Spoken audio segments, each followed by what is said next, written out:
తిరుమలలో లక్షల మంది ఒకే పేరు పిలుస్తారు. ఆ పేరే గోవింద. ఆ పేరులో దాగిన అర్థం విన్నారా? గోవింద అనే పేరు రెండు భాగాలు. ఒకటి గో, రెండవది వింద. గో అంటే గోవులు, భూమి, ఇంద్రియాలు. వింద అంటే కాపాడేవాడు, తెలుసుకునేవాడు, ఆనందం ఇచ్చేవాడు. ఇప్పుడు ఈ రెండింటిని కలిపి అర్థం చూద్దాం. గోవింద అంటే గోవులను కాపాడేవాడు, భూమిని రక్షించేవాడు, మన ఇంద్రియాలను నియంత్రించేవాడు, మనల్ని కాపాడేవాడు. ఇది ఎవరి పేరు? ఇది శ్రీకృష్ణుడి పేరు. అలాగే విష్ణు భగవానుని పేరు కూడా. కృష్ణుడు బాల్యంలో గోవులను కాపాడారు, అందుకే గోవింద అయ్యాడు. డీప్ మీనింగ్ చాలా మంది తెలుసుకోలేదు. గో అంటే మన ఇంద్రియాలు అని కూడా అర్థం.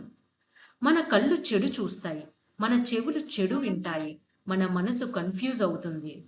గోవింద అంటే ఆ అన్నింటినీ నియంత్రించేవాడు, మనకు సరైన దారి చూపేవాడు.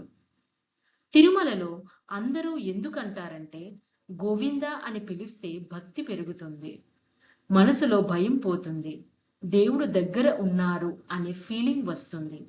ఇది కేవలం పేరు కాదు, ఇది ఒక రక్షణ కవచం. అది ఒక హెల్ప్ కాల్ లాంటిది. నువ్వు కష్టంలో ఉన్నావా? గోవిందా అని పిలువు. నువ్వు కన్ఫ్యూజ్ అయ్యావా? గోవిందా అని పిలువు.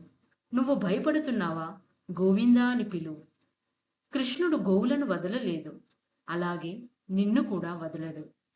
గోవిందా అని పిలిచిన చోట దేవుడు అక్కడే ఉంటాడు. గోవిందా గోవిందా.